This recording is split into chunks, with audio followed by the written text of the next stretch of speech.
مصطفى مصطفى منبع للصفا، سيد الأنبياء مشعل في الوفاء، كان في عطفه لليتامى دفاع.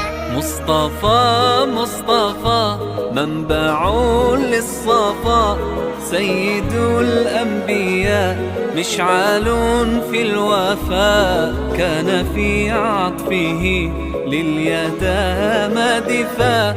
حن قلبي له فاض شوقا إليه، ليس أرجو سوى شربة من يديه. الصلاة عليه والسلام عليه، للسماء ارتقى فأتى بالنقاء، وغدا وجهه نيرا